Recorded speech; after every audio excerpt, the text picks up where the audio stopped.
오늘 본문 말씀을 중심으로 해서 과거를 버리고 미래를 선택하라는 제목으로 말씀을 나누려고 합니다. 지혜로운 여인이 남자를 선택할 때면 그 사람의 가문이나 가진 재산이나 배경을 보기보다는 그 남자가 얼마나 지혜로우며 얼마나 미래를 갖고 있는가를 보는 여인입니다. 마찬가지로 우리 그리스도인들이 세상을 등지고 주님 앞에 나올 때에 세상의 눈에 보이는 가시적 재물을 찾아 나온 것이 아니라 눈에 보이지 않는 불가시적 가치를 찾아 나오는 것입니다. 믿음에 관하여 히브리서 11장 3절에 믿음으로 모든 세계가 하나님의 말씀으로 지어준 줄을 우리가 아나니 보이는 것은 나타난 것으로 말미암아 된 것이 아니니라고 말씀했습니다. 이 말씀의 내용의 의미는 뭐냐면 이 세상의 가시적인 모든 존재는 눈에 보이는 것으로 말미암아 지어진 것이 아니라 눈에 보이지 아니하는 하나님의 말씀으로 말미암았다는 것을 말씀하고 있습니다. 성경에 나타난 믿음의 위인들은 모두 다 그 공통점이 있는데 그게 뭐냐면 눈에 보이는 그 물질과 가시적인 가치를 쫓아 나선 사람이 아니라 눈에 보이지 아니하는 가치, 즉 믿음을 쫓아 길을 나선 사람입니다. 우리의 믿음의 조상이라고 일컬음을 받는 아브라함을 보면 그가 하나님의 말씀을 쫓아 본토, 친척, 아비 집을 떠났다는 거예요. 이게 뭐냐면 이미 지어놓은 집과 농토와 살 터전을 버리고 어디로 갈지 모를, 앞으로 어떤 삶이 펼쳐질지 모를 미래를 향하여 하나님의 약속의 말씀을 붙들고 떠났다는 거예요. 여러분, 오늘 우리 그리스도인들은 일시적인 찰나의 이익이나 눈에 보이는 이익을 쫓아서 믿음을 파는 사람이 아니라 믿음을 사기 위하여 눈에 보이는 재물을 파는 사람들입니다. 그런데 수학적 공식으로 보면 이거는 마이너스예요. 그런데 영적 세계를 가보면 만물이 하나님의 말씀으로 지은 바 되었고 그가 없이 된 것이 하나도 없다는 말씀 아래에 모든 우리의 필요가 하나님의 보이지 않는 말씀으로 인하여 주어진다는 것을 깨달은 사람은 가시적인 가치를 버리고 불가시적 가치를 향하여 길을 나설 수 있다는 것입니다. 여러분, 아브라함이 떠나 나올 때 그의 조카 롯도 함께 따라왔어요. 그런데 세월이 좀 지나면서 롯의 양들도 많아지고 아브라함의 양들도 많아지니까 그 목동들이 서로 풀 때문에 서로 다투는 거예요. 그 모습을 본 아브라함이 우리는 친족인데 재산 가지고 뭐 다툴 일 뭐 있어, 우리 다 각자 풀을 따라 넓은 세상 찾아가자. 그렇게 하면서 아브라함이 이런 이야기하면 너가 좌하면 내가 우하고 너가 우하면 내가 좌하리라. 그럴 때 롯이 떡 보니까 당시 소돔과 고모라는 이미 발전된 도시여서 가나안 땅과 같았고 풀과 물이 풍족해서 목축업을 하기에는 너무 좋게 눈에 보이는 가치를 따라 롯은 그 소돔과 고모라를 들어가고 그 다음에 아브라함은 너가 좋은 땅 좋은 곳 다 선택해도 내가 하나님이 나와 함께 하시면 하나님의 언약이 내게 이루어지면 어디 가나 행복하게 어디 가나 축복되게 살아갈 수 있어 라고 하며 눈에 보이는 척박한 땅일지라도 주의 말씀을 쫓아갔더니 롯은 소돔과 고모라 땅이 죄악이 관영하여 그 땅에 하나님의 진노가 임하여 유황불을 내릴 때 롯은 그 가지고 들어갔던 모든 재산도 다 내팽개치고 도망 나오듯이 쫓겨 나오게 되었고 아브라함은 그의 약속의 말씀대로 믿음의 조상이 되어 축복의 뿌리가 되었음을 믿기를 원합니다. 이것은 뭐냐면 그리스도인들은 단장의 눈에 보이는 것을 쫓아가면 안 된다는 거예요. 룻깃을 읽어보면 아주 우리의 마음에 담아둬야 될 역사적 사건 하나가 있는데 나오미라는 여인이 있었는데 그 땅 예루살렘에 가뭄이 들어 살 수 없게 되었을 때 그 나오미가 집과 가사를 다 팔아서 그 옆에 땅 이방 땅 하나님을 섬기지 않는 땅 믿음이 없는 그 땅 가니까 물이 많아서 살 수 있다고 막 풍년이 됐다고 하는 소식 듣고 그냥 보따리 싸서 그 모압으로 다 이사를 갔습니다. 남편이라도 브레이크를 잡아야 되잖아. 여보, 안 돼. 우리 믿음 지키고 살아야 돼. 여보, 무슨 소리 하고 있어. 먹는 것이 우선이지. 뭐 이런 거 있잖아. 그런데 여러분 보세요. 남편도 허브리행가 봐. 따라가가지고 모압으로 가서 가자마자 남편 죽고 좀 있으니까 두 아들 죽어버렸어요. 세월이 조금 지나서 모압 땅에 가뭄이 드니까 먹고 살 수 없게 되니까 나오미가 내가 다시 나머지의 인생을 죽이라도 먹으며 살려고 하면 그래도 내 고향 땅에 가서 살다가 삐직거리다 보면 죽이라도 얻어먹겠지 하는 심정으로 고향 땅으로 돌아갑니다. 자기 자부 룻을 데리고 이렇게 고향 땅에 탁 가니까 사람들이 막 길거리에 나오미가 오는 것을 보고 룻기서 1장 19절에 이렇게 이야기가 기록되어졌습니다. 이에 그 두 사람이 베들레헴까지 갔더라. 베들레헴에 이를 때에 온 성읍이 그들로 말미암아 떠들며 이르기를 이가 나오미냐 하는지라. 나오미가 그들에게 이르되 나를 나오미라 부르지 말고 나를 마라라 부르라. 이는 전능자가 나를 심히 괴롭게 하셨음이니이다. 내가 풍족하게 나갔더니 여호와께서 내게 비어 돌아오게 하셨느니라. 여호와께서 나를 징벌하셨고 전능자가 나를 괴롭게 하셨거늘 너희가 어찌 나를 나오미라 부르느냐고 했어요. 여기 보면 사람들이 나오미야 어서 오라 이러니까 날 나오미라고 부르지 말라는 거예요. 나를 마라라 불러라는 거예요. 이게 뭐냐면 나오미라는 뜻은 희락, 기쁨, 즐거움이라는 뜻이고 마라는 쓰다, 고통이다, 슬프다 하는 뜻이야. 나를 보고 기쁨의 여인이라고 부르지 말라는 거예요. 나를 즐거움의 여인이라고 부르지 말라는 거예요. 나를 고통의 여인이라고 불러달라는 거예요. 나는 많은 것을 가지고 세상에 나갔는데 돌아올 때는 모든 것을 잃어버리고 내 가슴에 남편 잃어버리고 두 사랑하는 아들 잃어버리고 마음에 처지지 아니할 상처만 안고 고향으로 돌아왔으니 나를 말하라 불러달라고 하는 것입니다. 이것은 뭐냐? 눈에 보이는 유형의 가치를 쫓아 믿음을 버린 자들의 말로가 이렇다는 것을 증명해 주는 거예요. 그러나 여러분, 우리가 살아가는 땅에 잠시 가뭄이 있고 고통이 있고 슬픔이 있어도 이걸 믿음으로 이겨내야 돼요. 그러면 하나님 잠시 우리의 연단을 통하여 단련되어지면 그 가슴 속에 하나님의 약속되어진 축복이 우리에게 채워지는 걸 믿기를 원합니다. 하나님께서 찾으시는 사람이 어떤 사람이냐?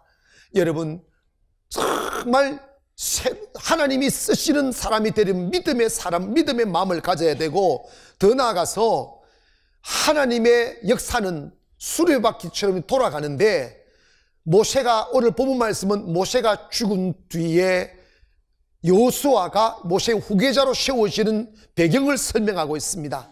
모세가 죽었다는 것을 전제로 합니다.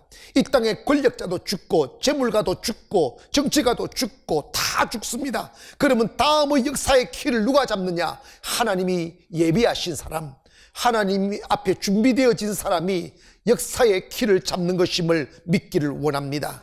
그런데 모세를 따라 나왔던 남자만 60만 명, 여자와 아이들 치면 200만이나 더 되는 그 백성들이 그 중에는 100부장도 있었고 1000부장도 있었고 50부장도 있었고 10부장도 있었고 많은 좋은 가문이 있었고 많은 족장들이 있었지만은 그러한 사람을 다 배제하고 여호수아의 신분이 뭐냐면 모세의 몸종이라고 했어요. 이 모세의 수종자, 이 말은 뭐냐면 모세의 시종을 드는 종이었습니다.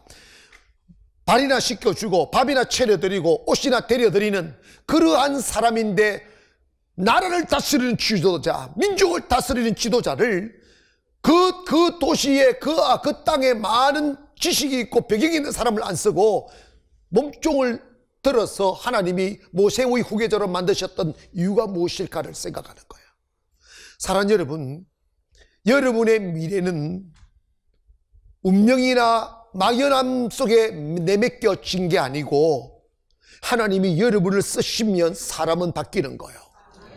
하나님 아버지 앞에 쓰임 받기를 원합니다. 그리고 예수 믿는 사람들은 요즘 우리가 살아가는 이 세상의 팍팍함과 어둠과 고통들을 원망하고 불평하며 이 세상 더러운 세상이야 그렇게 말하면 안 되는 거예요. 지금의 세상을 누가 만들었습니까? 지금의 이 팍팍한 세상, 이 잔인한 세상, 이 어둠이 불안정한 세상, 불의가 가득 찬 세상을 누가 만들었느냐고요. 여러분 기억하세요. 역사는 누군가가 만들어가는 것입니다. 하나님이 우리를 지으실 때 땅을 정복하고 땅을 다스리고 충만케 하라는 말씀이에요. 이 말은 뭐냐면 예수 믿는 사람이 땅을 다스리라는 거예요. 예수 믿는 사람이 문화를 만들어 가라는 거예요. 예수 믿는 사람이 세상을 비추라는 거예요. 세상이 어둡다라고 말한다면 예수 믿는 우리는 다 어디로 간 거예요. 그리고 여러분, 우리 예수 믿는 사람이 내일을 만들어가는 사람이 돼요. 믿음의 사람이 권력을 잡아야 되고, 믿음의 사람들이 예수를 잡아야 되고, 믿음의 사람들이 문화를 잡아야 되고, 믿음의 사람들이 경제를 잡으면 이 세상이 정의로워지고 아름다워질 텐데, 하도 대한민국 교회 성도들은요, 교회만 다녔지 세상을 향하여 문을 끌어 잠가버린 거예요. 세상에 영향력이 없는 거예요. 이거는 죽은 의미입니다. 교회가 살아나야 됩니다. 예수 믿는 사람들이 문을 열고 세상으로 나가야 됩니다. 그리고 정치가도 되고 문학가도 되고 교사도 되고, 그래야 세상을 변화시켜야죠. 아름다운 세상을 만들어가기를 원합니다.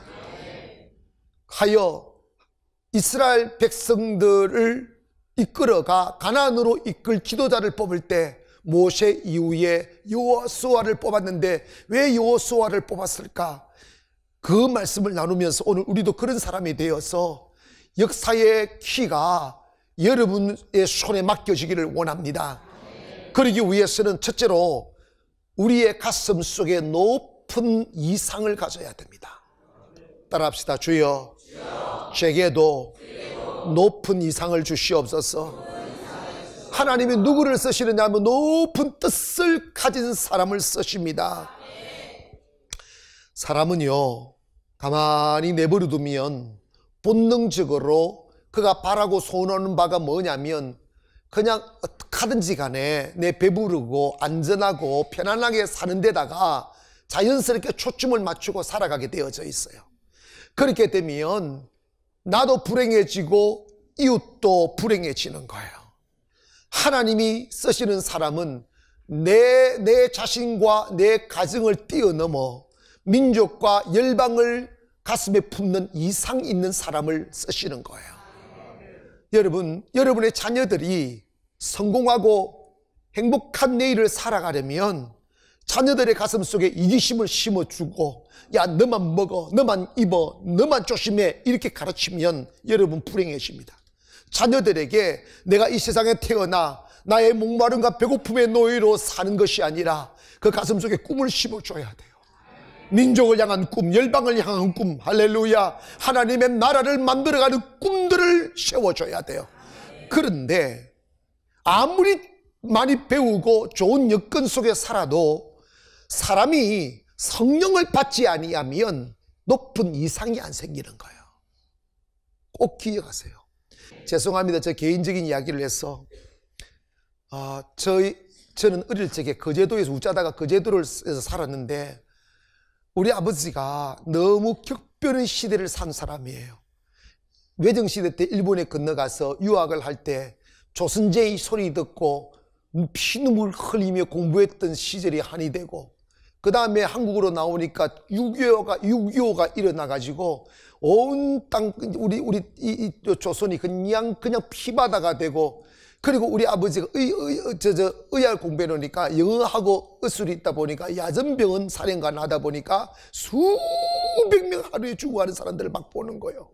그리고 미정시대 때 그 하지중장 통역을 하다 보니까 이렇게 말 한마디에 죽고 하는 것들을 보면서 무슨 생각을 하시느냐 하면, 인생 별거 아니다, 안전하게 편안하게 저 자연 속에 파묻혀서 살아가는 게 최고다 싶어가지고 세상에 거제도로 기어들어가 버린 거예요.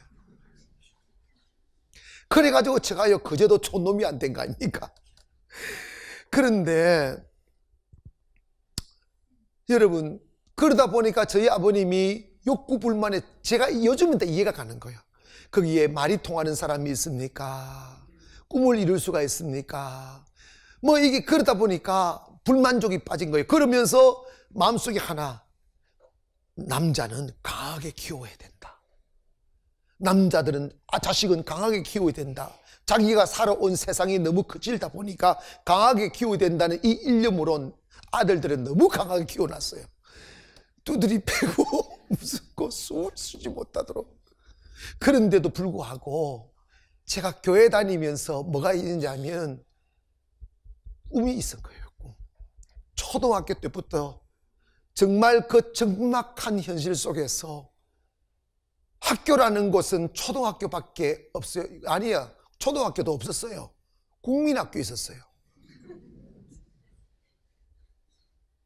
그 밖에 없는 그곳에서 밤이 되면 제 가슴이 정말 무너질 것만 같았어요. 길이 안 보이니까.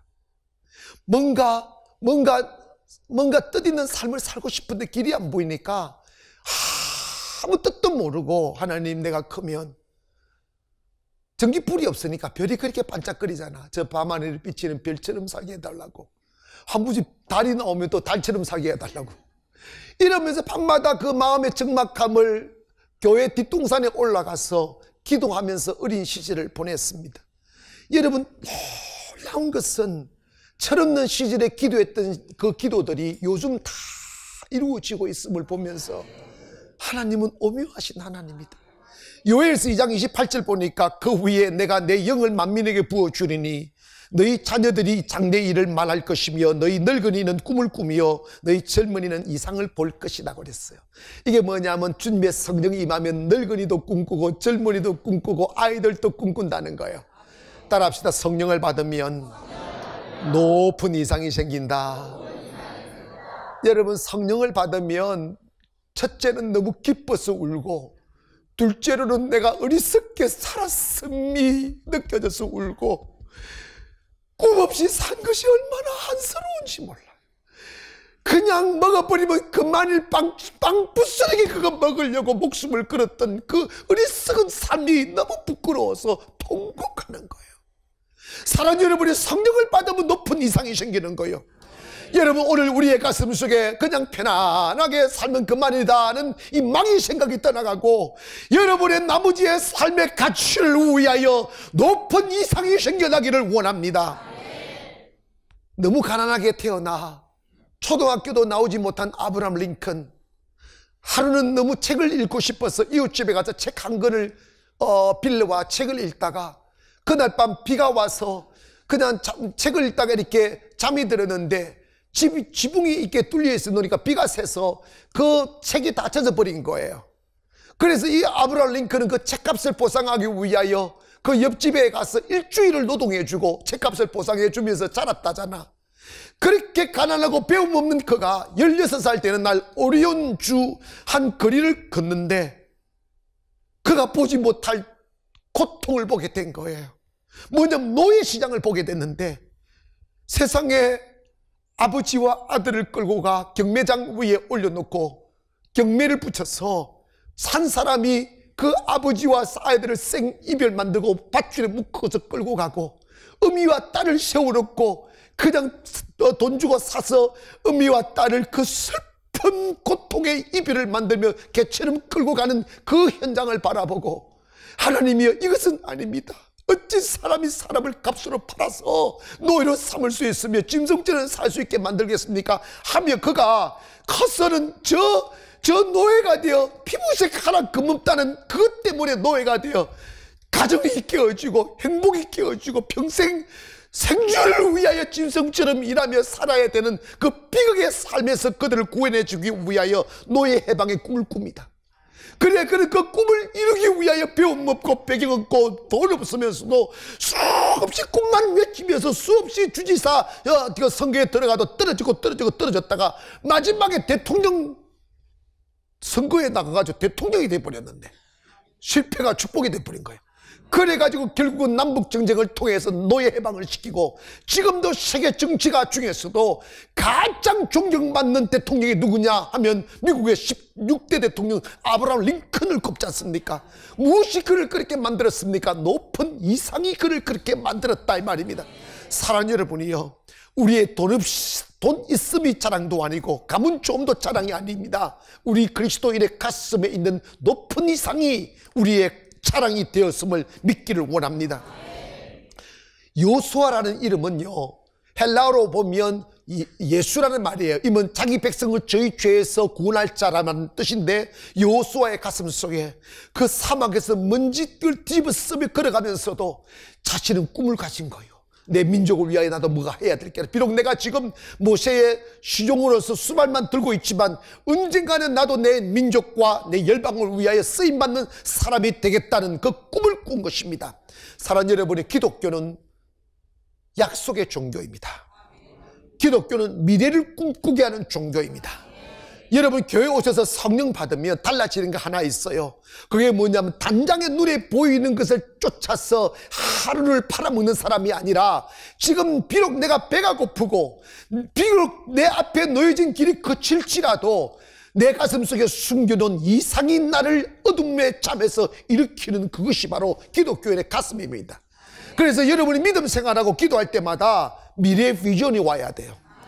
믿어지면 아멘. 저는 춘천에 있으면서 춘천에 우리 춘천 가나안과 경강 가나안 두 교회를 왔다 가면서 이렇게 목회를 했어요. 그 경강 가나안과 춘천 가나안 사이에 북한강 강줄 위에 그 경치 좋은 곳을 오가면서 새벽 5시에 경강 가나안에서 새벽기도 인도하고 30분 설교하고 차 몰고 강변으로 한 20분 오면 춘천 가나안에 도착합니다. 그럼 춘천 가나안 교회는 6시에 또 새벽기도 하고 그러면서 왔다리 너무 행복하게 잘 살았어요. 아멘 합시다. 그런데 저를 이 거친 땅 송도로 오게 한 게 이상이 저를 이곳에 오게 만든 거예요. 하루는 제가 뉴스를 들었어요. 뉴스를 듣는데 송도가 막 뜨더라. 송도 국제도시 뭐 이렇게 하고, 제가 국제라는 말을 좋아하잖아요. 국제도시 뭐 이렇게 하고 그러면서 막 청사진을 그려주고 그러면서 아나운서가 대한민국의 경제 관문이 될 거라는 거예요. 대한민국의 경제 관문. 제가 평소에 또 이런 기도를 했거든. 하나님, 내가 해외 선교에 대한 꿈이 있으니까 바다도 있고 공항 가까운 데서, 주여 나라에 바다도 있고 공항 가까운 데서 목회하면서 선교할 수 있게 해달라고 그냥 막연히 그렇게 기도했어요. 그랬더니 제 가슴 속에 뭐가 탁 들어오느냐 하면, 경제 가문은, 선교는 경제와 함께 가는 거니까 경제 가문이면 저기에 선교의 가문인 교회를 세워야 되겠다 하는 생각이 쑥 들어온 거예요. 그런데 현실을 보니까 춘천하고 이 송도하고는 제가 평생 한 번도 인천을 와본 적이 없어요. 아는 사람도 한 명도 없어요. 그래서 오는 길도 모르고 이제 예상적으로 서울을 뚫고 나가면 제가 춘천을 떠날 상황은 못 되니까 왔다 갔다 해야 되는 상황이니까 이렇게 도저히 안 되겠더라고요. 그래서 세월이 좀 흘렀습니다. 흐르고 한 2년 되니까 저 외곽도로가 뚫혔어요. 우면산 터널 뚫혀가지고, 외곽도로가 뚫히고 난 뒤에 하나님 저를 인천으로 보내가지고 결국은 송도 가나안교회를 개척하게 됐는데, 여러분 그때 저 한 가지 다 꿈이 있었어요. 그게 뭐냐, 하나님, 이건 전 진심이었어요. 평범한 교회 하나 세울 것 같으면 저 없이도 수많은 사람이 교회를 세울 겁니다. 그리고 저는 이미 행복한 교회가 2개나 있습니다. 나는 그 이상 필요가 없습니다. 그러나 하나님께서 정말 제 가슴 속에 선교의 관문이 되는 교회를 세우기를 원하신다면 저를 통하여 가나안교회를 세우십시오. 그리고 막막한 대회에 내 몸을 던지듯이 송도로 처음 왔어요. 그리고 하나님이 예비한 곳 이안상가에서 시작을 할 때, 하나님, 선교만 하는 교회 되게 도와주소서. 그래서 그 꿈을 가지고 교회를 하면서 상가에 있을 때, 세계를 정복하려면 사람을 키워야 되니까 저 필리핀에 부리워진 아이들 코피노를 모아서 공부시키고 먹이고 살려놓으면 그들이 세계를 변화시킬 수 있겠다. 그 꿈 때문에 돈 없이 세부로 건너가서 우리가 상가에 있을 땅을 사고, 또 작년에 공사를 시작해서 올해 말에 조순경의 그 과원 건물 다 이루고, 또 지난달에 또 국제학교를 세우고 사고 막 이런 일을 계속 하고 또 더 나가서 이제 코피노 빌리지까지 이제 가면 거기서 수천 명의 아이들이 살아날 텐데, 여러분, 꿈입니다. 꿈. 이상입니다. 따라합시다. 이상을 가진 사람이 성공한다. 아멘. 우리 태선 자매가 자기가 무지랭이 같은 자를 갖다가 하나님이 은혜 베푸사 세계적인 바이올리니스트를 만들어 주셨다고 감사도 그러는데, 저도 무지랭이 같은 사람이에요. 그제도 촌놈, 춘천에서 소나 키우고 살아야 될 사람이 하나님 앞에서 이상을 가지니까 지금 우리 송도 가나안 교회가 나이는 7살, 지금 8살 되어 가지만, 여러분, 이 짧은 역사 속에서 정말 하나님의 은혜로 많은 일들을 하게 하신 것도 이상이 있기 때문임을 믿기를 원합니다. 사랑하는 성도 여러분, 저는요, 이전 예배 때 이렇게 물었습니다. 왜 이런 이상들을 목사가 꾸어야 되느냐? 장로님들이 꾸어야 되고 성도님들이 이상을 꾸어야 되지 않습니까? 코피노 빌리지 만드는 것은 성도님이 꾸어야지. 아멘 합시다. 맞지 않습니까? 사업하는 사람이 꾸어야지. 목회하는 사람이. 하나님이 사업하는 사람이 하도 안 꾸니까 이걸 새겨 듣기를 바랍니다. 사업하는 사람들이 하도 꿈을 안 꾸니까 목회하는 목사라도 꾸어가지고 꿈을 쑤셔 넣어주는 거예요. 이렇게 꿈을 쑤셔 넣어가지고 하게 만드는 거예요. 다시 말씀드리면, 예수 믿는 사람들이 세상 속에 뛰어들어서 세상을 아름다운 꿈을 꾸고 세상을 아름답게 만들지 않으니까, 믿지 않는 사람들이 역사의 키를 갖고 있으니까 세상을 더럽게 만드는 거예요. 이제 우리 그 키를 우리가 붙잡아야 됩니다. 할렐루야. 주도권을 잡아야 됩니다. 문화의 키를 우리가 잡아야 되는 거예요. 정치의 키를 잡아야 됩니다. 저는 솔직히 기도합니다. 우리 교회에서 대통령 나오고 장관 나오고 국회의원 나오고, 아멘. 정치하고 싶은 사람 내가 저한테 어서 팍팍 밀어줄 테니까. 나 돈도 줄 수 있어 진짜로. 여러분, 정말 세상을 치유해야 돼요. 예전에는요, 음악이 사람의 감성과 이런 그 감정을 다 다스리는데, 예전에 보십시다. 송창식, 누구야? 조영남, 또 누구야? 윤영주, 이런 사람들 다 주일학교 만나가지고 통기타 쳤던 사람들이야. 그래서 그 당시에 교회가 음악을 주도했어요. 그런데 요즘 세상 음악이 훨씬 더 앞서가 버리는 거야. 교회에서 음악은, 여기는 빼고, 교회에서 음악하는 사람 전부 다 아마추어 스틱한 사람들. 이런 사람들만 교회에서 하니까, 그러니까 교회가 수준이 팍 떨어져 버리는 거야. 여러분, 교회가 문화를 지배해야 돼요. 믿으시면 아멘. 그래서 제가요, 우리 송도 가나안 교회가 송도의 주인이 아니잖아. 후발주자고 상가에서 좀 하게 시작해가지고 지금 올라왔지만, 그래서 제가요, 송도 뮤직 페스티벌이라는 것을 만들어가지고 지금 우리가 이해를 했어요. 이제 3회는 이게 컨벤션 센터 빌려가지고 크게 할 거예요. 그러면서 문화를 만들어가는 거지. 믿으시면 아멘. 경제를 잡아가고 정치를 잡아가고, 그래서 우리 예수 믿는 사람들이 세상을 바꾸어 가야만 합니다. 그러기 위해서는 우리가 큰 이상을 가지기를 주의 이름으로 축원합니다. 이상을 가지니까 이상이 우리를 만들어가는 거예요. 이런 말이 있습니다. 사람이 내가 꿈을 만드는 것이 아니고 꿈이 나를 만든다고 그랬어요. 여러분이 어떤 사람인가, 가슴속에 어떤 이상이 있는가가 여러분의 현주소입니다. 여러분의 지금의 초라한 현실 속에 눈물 흘리고 있지 말고 그 척박한 땅에 있을지라도 아름다운 이상을 꿈꾸기를 원합니다. 그러면 여러분이 꿈을 꾸면 그 꿈이 여러분을 꿈꾸는 곳으로 이끌어 갈 겁니다.